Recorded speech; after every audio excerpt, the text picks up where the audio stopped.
welcome back to Double Trouble. This is everyone's favorite JEMI Rodrigues, and we have thoda bahut favorite Smriti Mandhana. You're not everyone's favorite. You're not my favorite. Okay, except Smriti, everybody else's favorite. So yeah. So Smriti, I think the response we've got from the Rohit Sharma episode is amazing. What do you say? Yeah, Jami, I think everyone loved the show. So really happy with the way people have accepted the both episodes which have come. And yeah, keep supporting us, guys. Yeah, we love your support and let us know how do you all feel. Also, in the past 2 episodes, we've spoken about our partnership off the field. So today, we are going to talk about our partnerships on the field. So Smriti and I have 300 run partnerships. Smriti, we have 300 run partnerships. That to all 3 in ODI. Yeah, we have 3. I remember. In T20, we had a 98 run partnership, so not 100. So and I got out. Yeah, right? You got out, definitely. It has to be. But out of all these 300 run partnerships, what do you think? Which one is the most special one to you? I think the first one was against Australia in Baroda. Yeah. We got 113, I think. That too in 13 overs. Something like that. The second one was in New Zealand, 190. And the third one was like 120 plus against West Indies. So which one would be your favorite? I think all the 3 sabhi favorite hai. मतलब तीनों के तीनों अच्छे partnerships Obviously, who was at the other end? But yeah, I think the first one is always special, like the first century which you score is always special. The same way, I think. And I think that was the first match we opened first time for India together, right? Together, right. Yeah. First time we opened for India. No, I think we've opened previously in domestic, maybe one odd match. But for India, I think that was the first match. So, in the first match we were opening together and I think upon 333 chase kar rahe the. They had got 333 runs and everyone was really low and all. I think we were walking back to the dressing room after the first inning. And I came to you and I was like, Jemi, kuch bhi ho, Jemi, apne ko chase karna hai. Yeah, I remember. Yes, Smriti, karenge Josh mein, like high five we give, chalo chase karna hai. And then we went out and we started like hitting like maybe from the second or the third ball. From the second or the third ball, yeah. Yeah. First ball, I can't tell what happened. But yeah. But I think it's more to do even with the crowd, Smriti. I mean, 15,000 people. Like, I first time played in such a huge crowd. I don't know, you might have played many more matches, but they were so crazy and so energetic. I think we were getting more josh. I was hitting a boundary. Smriti was like, come on, Jemi. Smriti was hitting a boundary. I'm like, come on, Smriti. Like that. So, which is always good, whenever you play in that kind of crowd, it's always wo josh aa jata hai. And especially, when you're Australia ke saath khelte, to wo josh already 70 rehta hai. And then that crowd gets us going. And then, I think that was really special. And though we lost the match and we got out on consecutive balls. But yeah, that was the first time. So we got off to a flyer, like 13 overs, we were almost 112, 113. Then I hit a shot and that girl caught it and Smriti from the other end shouted, Jemi, what hai, Jemi? We were going so well. Next ball, I just sat down and turned around. I'm like, shit, Smriti got out. Now what? Yeah, I think, that was really special. And I don't think I'll ever forget that partnership. Mujhe nahi lagta, like the entire life, I won't ever forget that partnership of Baroda because अपन थोड़े अलग ही जोश में थे. I don't think we've had after that. No. We have that approach. We always go to win match, but that day it was something different. Something different, really. Yeah. So it has to be that one. So yes. So hopefully many more such partnerships to come in the future. But now it's time to call our guest for today, Sania Mirza. Woo!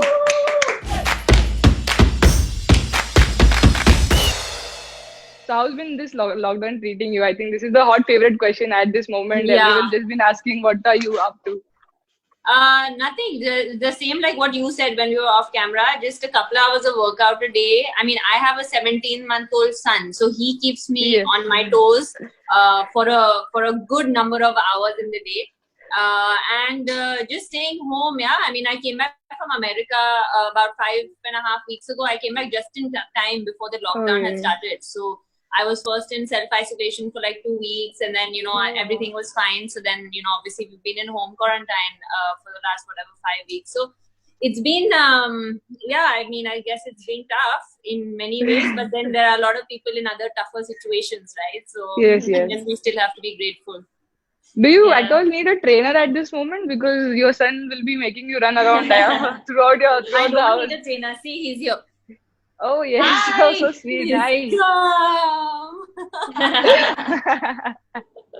She's so sweet.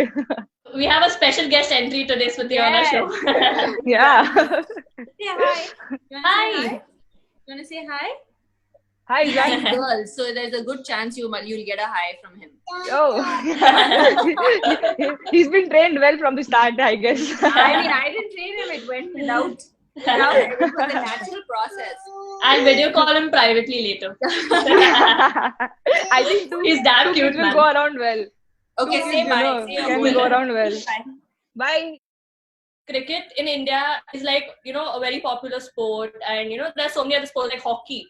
But choosing tennis, like, how did you choose tennis out of all the sports? I believe you might have had so many options. In my family, so we've had, obviously my husband is a cricketer, but when I started playing tennis, my dad used to play cricket. My uncle was a Ranji player. My dad's, brother-in-law was the captain of the Indian team. So we had a lot of cricket in our family. So the natural progression for me, and honestly, if I was a boy, would have been cricket. There was no other choice. I would have just played cricket. But at that time, I think because I'm also, you guys are much younger than me. I think things changed a lot over the last 10, 12 years. When I started when I was 6, it was unheard of for girls to pick up a cricket bat. It's even now, it's not the most common thing every girl wants to do, right? To play a sport. My parents wanted me to play a sport, and at that time I used to roller skate, I used to swim, and I used to play tennis. So I used to do 3 things, and I happened to be a lot better at tennis than the other things. I think they realized very fast, and that's how I got into tennis. There was no other, it was not some great backstory. It's just that my parents wanted me to play a sport, their child, whether it was a girl or a boy. When I was a 9-year-old or 10-year-old girl, so my mom wanted me to play tennis because she loved individual sport, and at that moment cricket didn't have under 11s or under 12. Yeah. So but I was such a batting fan that I said, okay, make me play tennis at this moment, but after 5 years I'll end up playing cricket. So yeah. So she said to me, no, it's okay, better you but go, tell you me play if I'm cricket. wrong. Tell me if I'm wrong. Cricket you can start a slightly later, right? It's okay if you start around 11, 12, because in tennis if you miss the bus, if you don't play around 5, 6, 7, then it's very rare that you're going to really make a mark, because that age is very important. I think in cricket you can start anywhere till you're 17, 18, not even 11, 12, because wow. Okay, so that's our captain Herman, T20 captain, so she started playing cricket at 16, and she ended up playing for India in 3.5, 4 years, because she had those great performances in the domestic but circuit. Everybody is not so talented, so I don't think we should encourage this. I think that there are very, very rare people who are that talented who can start much later in life and then still make it that well. When you tweeted on the World Cup, Women's World Cup, when Mitchell Stark had flew for Elisa Healy, and you came saying, sure thing, God forbid, it would be a guy from the subcontinent, the guy would be called a Joruka Ghulam in 1 second. Good on you, Mitchell. Couple goals for you. So would you like to elaborate or say something about that tweet? Because it actually cracked us all up. No, so it was funny because I think me and Anushka probably relate to this the most, because I think that whenever our husbands perform, it's because of them, and when they don't perform, it's because of us. So I don't know how that works, but I think that's we are saying it in a joke, but I think there's a much deeper issue. The deeper issue is that a woman can always be a distraction and not a strength, and I think that's a cultural issue that we always have to sort of if your girlfriend is there or if your wife is there, he must be distracted because he's going out for dinner. That doesn't even make any sense. What sense does that make? So the thing is that the same thing, when he went back to his wife to watch the World Cup final, and everybody was hailing him and stuff, and I truly felt, I said, I was just trying to picture Shoaib do that for me, and I was like, oh my God, hell would have broken loose if that would have happened. They would have said that, he's such a Joruka Ghulam, oh my God, he's going and watching a women's cricket match, that whole thing about. So I just felt it, and honestly, sometimes humor also brings out the truth in many things, right? So I just found, and me and Anushka had a long conversation about it afterwards, saying, Okay. and we were both like, "Oh my goodness!" Like, I mean, this is so true. Like, imagine if our husband did it. So, yeah, that was it. Well, now I think this is just a very, very fun question. So we have like top 3 women athletes in our country. Is all are from Hyderabad. Mithali Raj, PV Sindhu, and Sania Mirza. So पानी में कुछ है या बिरयानी में कुछ है? I think नहीं पता नहीं यार. I think sport has really been encouraged like in in Hyderabad quite a lot. We've had like so many great. I mean, we've had Mohammad Azharuddin, who's also now a family member of mine. His son married my sister, so. And then we have VVS Lakshman. I mean, we have Raidu. Like, there are so many players that you can name in different fields, whether it's Gopi Chand or Sindhu or Saina, Mithali, like you said. So I honestly think that one of my funny theories is that in Hyderabad we didn't have a lot to do. It was not as distracted as other big cities. So we used to derive all our energy into actually doing something and playing a sport, and it was fine to give like 5-6 hours a day. And I honestly think that has a lot to do with why we have like a lot of champions come out of smaller cities, because I feel that they are there's lack of distractions, because when you stay in bigger metropolitan cities, there's so many more distractions, there's so many more things that sort of you can do, right? I mean, we've all gone through it. We've all wanted to go for a friend's birthday party and we had to go for practice instead. We've all gone through that phase in our life. So, sacrificing vacations. I don't remember, like this time I'm going to be home for Eid. I don't remember, like before I got pregnant, when was the last time I was at home for Eid, for example.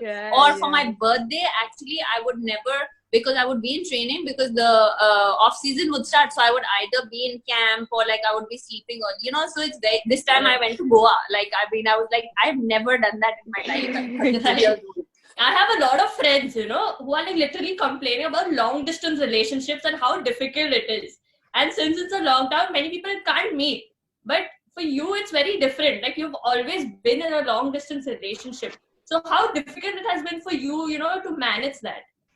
Well, I mean, people ask me, we just finished 10 years. We just completed 10 years of our marriage. We got married on April 12th, actually. So not a long time ago. Oh, nice. And a lot of people like messaged me and they were like, so what's the secret?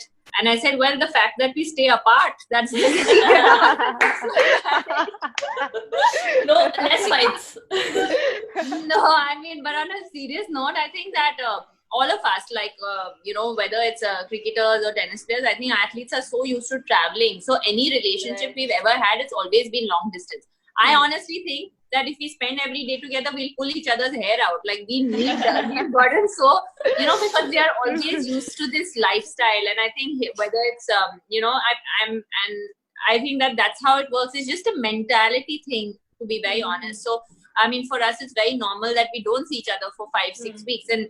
But honestly, now it's getting a little tougher with the baby, because I think that, Shoaib wants to spend a lot more time with him, and it was getting difficult because I was in training and obviously the baby was with me. And he was traveling and I didn't want to travel with the infant with me. Now he's a bit older, so it's a bit easier to sort of, travel. But I mean, I think that we just say to each other that it's not permanent, and it's something that, we both love our careers, and we both love our our ambitions so much that it's not going to last forever, right? I mean, at some point him and I are going to retire, so at that point we have all the time in the world to spend together. And even in the I always wonder, like, see, for us, like sports people, we are so used to training at our best, and when you were pregnant for 9 months, so how tough was it that you wanted to do a few things, but you were अपन कभी ऐसे restricted कभी feel नहीं हुए. You are always like, we have to go there, I have to train. Honestly, the thing is that you'll see when you guys have a baby, you'll see that when you want to have a baby, some priorities in your head change at that point, and you just start thinking differently about certain things and stuff. So we didn't have a baby for a long time in our marriage. We've been married for a long time, like I said, because we were not ready, and I was playing and all that. And but one day I woke up and I said, I want to be a mom today. Like I want to be a mother. So when that clicks, there's so many things in your mind that sort of your mentality change. Believe it or not, 2 nights before I gave birth, because I have a tennis court at home, I woke up at 2 a.m. I couldn't sleep. I was so uncomfortable. So I said, okay, I'm going to go and play. So I took my sister and my dad and I went and hit balls at 39 weeks and 5 days. And I was like, this baby is not coming out. I need this child to come out. And I was like, I just went to, I hit balls for like 25 minutes. And like, and I honestly, it felt so good. So I think that as athletes, we also respond to pregnancy differently. Like I was active, like until 2 weeks before I gave birth, I was walking 5 kilometers every day. I was doing yoga every day. So I think like, our bodies also kind of take pregnancy a little bit more differently than say people who are not athletes, because their bodies are not as strong as well. Yeah. So I didn't feel restricted, but it was very difficult to accept how your body changes. Like that is something that was a huge mental task. It takes a lot to accept that you're not, because all your life you've been fit and all your life you have a certain kind of body and a certain kind of like lifestyle, and suddenly everything changes. So yeah, those 9 months, that is a difficult part. How difficult it was also for you to make a comeback, like after giving birth to your son, and after everything, you said you put on 26 kgs. Like how difficult it was for you? I put on 23 actually. I lost 26, and the day I had a C-section, that was the last day that I ate whatever, because for those 9 months I ate everything. Like I was not like holding back. Like I was like, when am I ever going to eat everything in my life, which I've never done. So I was like eating. So the day in the hospital, the day I came back from the hospital, which was 3 days later, that was the last meal that I cheated on. I mean, I literally 3 days after I gave birth, I said, I cannot, like now I have no excuse. I don't have a human inside me. So I'm not going to eat everything that I see. And I literally started like a healthy diet. I was feeding for the first 3 months. So I needed to be a little conscious with that. But besides that, I started walking about 2 weeks or 2.5, 3 weeks after I gave birth, which is, very rare because I had a C-section. But my doctor was the one who advised me. She said, your body can take it. Don't worry. The first time I stepped on the treadmill, I felt so heavy. And I said, I'm never going to lose weight again. 4 months after that, I lost 26 kilos. It took 4 months, and it was very hard. It took a lot of stubbornness, a lot of determination. Every day, how our households, every day there's like food, there's so much food and my house, so I mean, there's constant food happening, like I was on a very, like, I had a dietitian, I had a very set, I had only these many calories. I used to do about 2.5 hours of cardio every day, and only that because when you have a C-section for 3 months, you can't use your core. And you literally lose your whole core because it's completely like, it's just soft. There's nothing there. So you have to build everything from like zero again. And then my trainer came after I lost about 20 kilos. My trainer came, and then for 6 weeks I started tennis-based training, which included like everything, like basically everything. And that was like 3 hours a day. And then slowly after like 5 months, I started playing. हम लोगों को like World Cup जीतना is the biggest thing, like biggest dream for us. Like we've reached the final semis, we're not getting to the winning that trophy and being on that podium. But you've already been on the podium, won the Wimbledon. So how did that feel? Like just to know how does that feel like? Because individually, whenever you achieve, you get award somewhere. You want to have that World Cup, तभी वो ऐसा होता है कि satisfaction. But it's gonna happen. You guys know that, right? It's gonna happen. Yeah, it's gonna happen. I think that like you said, I think that we all dream when we are young kids, and whether we pick up bats or tennis rackets, we all dream that one day we'll win Wimbledon, one day we'll win the World Cup, one day, you probably dream of one day I want to play at the Lords, or I dream of that I want to play. So, I mean, I think that we all grew up with these dreams, and honestly, like when that moment happens, it feels like this huge flashback of life happens in front of you in your eyes and it happens so rapidly, like all those waking up in the morning at 5 o'clock, going for training. I used to eat lunch in my tiffin box and go in an auto, rush to school, I had like permission to go a little bit later because I used to finish training. Then I used to go straight from school. I used to change in school and go to the tennis court, eat again in the dabba, and then come. So all those struggles that you go through, you know, like of traveling for, you know, in trains for like 40 hours, 45 hours, like just endless, like on like nothing, with no comforts. I mean, literally on like 3 tires, like, you know, just sometimes without seats. I mean, you know, like general all bogie, those memories come back, and it feels like everything was worth it. In that moment, it feels like everything is worth it. I don't know how to explain it in words better than this, but in that moment, it feels that all that you and your family have been through has been worth it because you have reached where you wanted to reach. Right. So, but you guys will feel it. You guys will feel it. I know it. Yeah, Hopefully we soon. experience it soon. Yes. Just the last question, just a very, very important question. I feel like I want to ask is like, how do you like reflect on the growth of women's sport overall? Like we had the FIFA Women's World Cup, which went really well. Then we have like badminton stars. You are already a star. Then cricket is also, you know, catching up. We got last World Cup was like 86,000 crowd, so that was like huge.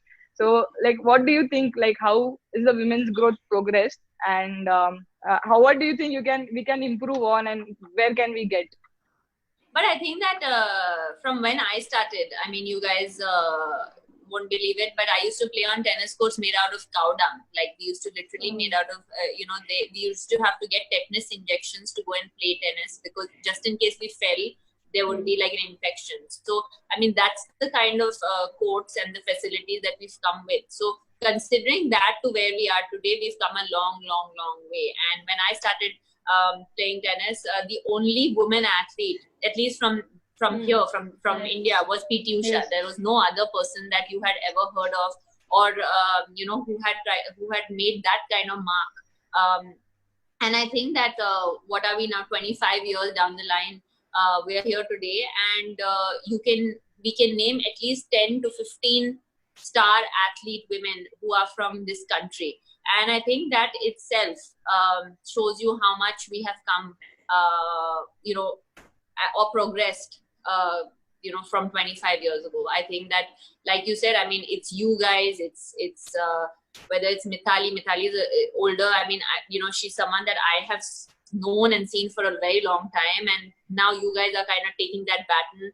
And then there's, you know, there's Sindhu and Saina, there's Sakshi Malik, there's Deepa Karmakar. I mean, these kind of names we could not have named before. Like there was no way. I mean, there was just one person you could name. And so I think that we have definitely progressed. I think that sport for girls is becoming more of an option, career option. Before, I think it was more like, you know, Kali ho jayegi, kyun ja rahi hai bahar? You know, I think we've all faced those questions. Yes. These remarks, I think especially the subcontinent girl always faces. Saying, oh, how much will you make up? My parents were told, what do you think is going to happen? She's going to become Martina Hingis. Like, why are you making her play? She's becoming so dark. She's 12. She's been playing since 6 years now. Bas abhi, like you have to, you know, like think of a serious career.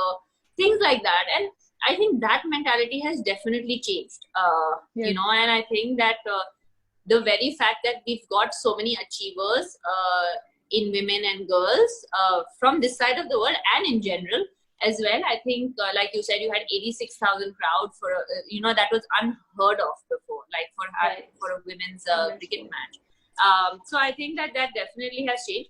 I still do think that there is still a long way to go in many ways, you know, and it's a more serious conversation, but when we get into equal pay and like, you know, the money gap that is there, whether it is for, you know, it's not just in cricket, but it's in every sport.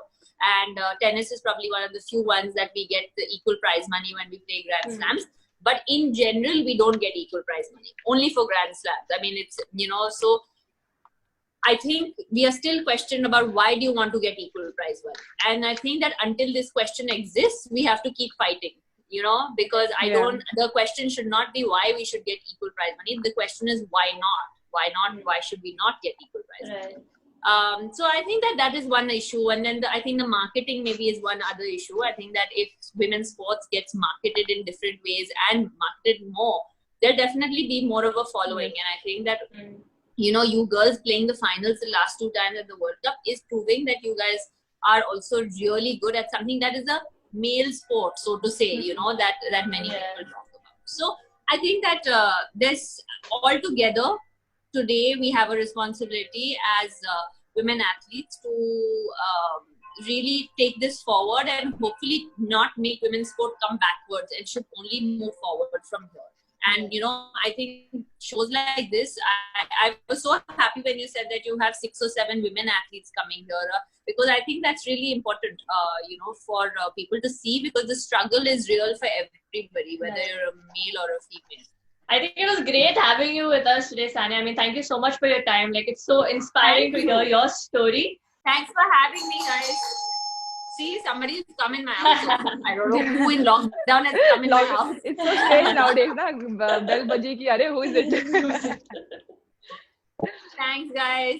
Thank you so much. Good luck. Have a good show and be safe. Yes, you too. Yes, be thank safe. you so much. Thank you. Thank you. Bye. So, ladies and gentlemen, this is the favorite segment of our show, Questions and Answers with JEMI and Smriti. So, Smriti, you go on, take ahead. First question which has come is from Callis /MSD. A batsman or a batswoman from the past or present you would like to have a partnership with? Very interesting question. I think पुराने सालों में I think Belinda Clark का नाम बहुत सुना था. She was the first to score 200. So it would have been fun to have a partnership with her. And I think from the past, I should love watching Jaya Sharma bat. She was left-handed batter and she's played for India. So yeah, I would love to have had a partnership with her. Now I'll answer the first question. It's by Zama Michael. What is one thing that Smriti does that annoys you? Okay, Zama is my cousin. That's why he's asking this question. Oh God. I call her Granny. So Granny, I'm going to answer your question now. What is one thing that Smriti does that annoys you? Breathe. Okay, next question. What? Breathe? Yes, that's my answer. That annoys me. Okay, next question, Smriti. Go ahead. Second question for me is from Thakur Bhupendra Singh. What goes through your mind when you're not getting runs? Actually, very, very nice question for all the batters. It's very tough time and lot of बहुत frustrating time है. So that time I think that okay, क्या mistake हुई? How did I get out? And how do I get over it? और किस पे गुस्सा निकालूं? So is it JEMI or who? Guys, you know who it is. I mean, no prize for guessing also who किस पे गुस्सा निकालूं. Actually, when that happens, I sit quietly. I don't mess around with Smriti. So yeah, no, but yeah, on a serious note, it's a tough time for a batter if you're not got runs. So we definitely go back to nets and try and see how we can get going and get better. Okay, so my question is from Mayur. Can JEMI speak Marathi? Smriti, what do you say? Do you want to praise my Marathi? She's very bad at Marathi. She's very bad at Marathi. Don't even try, JEMI. काय सांगते तू ग? मला मराठी इतकं छान येतं ना ग की मी काय सांगू? काय सांगू मी? I am speechless. Okay, Smriti, next question. Third question I have from Naomi. She's my KSL teammate from Western Storm. She's asked me, why do you always sleep in the changing room? So I don't know. Actually, I've not slept always. But जब भी बारिश होती है, I think rain delayed matches. I think why to waste your energy thinking कि match का क्या होगा, कब start होगी? So I rather prefer just sleeping off and just like maybe getting up whenever the captain says कि चलो अभी half an hour or 1 hour. The truth is, Naomi, that I am not around to keep her awake. So that's the truth. Come on, in the Indian team also I sleep, JEMI. Not in the dressing room, not when I'm around. ठीक है, चलो I can't deny it because मुझे ज़्यादा भी तेरा ये नहीं करना है इधर. Okay. The next question is by Feoba. I don't know how to pronounce it properly. Feobha. So please forgive me if I pronounced it wrong. What was the longest time that you were made to sit quiet? I think Smriti can answer this better. Smriti had literally given me a challenge once. She's like, okay, JEMI, I'm keeping a stopwatch over here. you have to sit quietly for 10 minutes. And I failed that test. So you can imagine what's the longest time. And even in the 5 minutes which she was quiet, उसमें भी Jamie मुझे दमशरात से चीजें बता रही है. This is English, this is Hindi, and all of that stuff. So अभी she but can't be I quiet, think basically. the only time I am quiet is when I bat or after getting out early. Yeah. Like that I'm very quiet. When she's out, you like Jenny sadme mein hoti hai. Smriti struggles so much to with a stupid lame joke. She'll crack the joke, but I'm still like, okay, yeah. So after me getting out is the longest, I think. And that night, how you try and explain. Okay, bye. Let's go. Should I give a glimpse? That's it for today. So that's it for today, guys. Hope you guys enjoyed our show and this episode. Please let us know. Do subscribe, do comment, and let us know what you feel about this show. Till then, this is Little J and Smriti Mandhana signing off.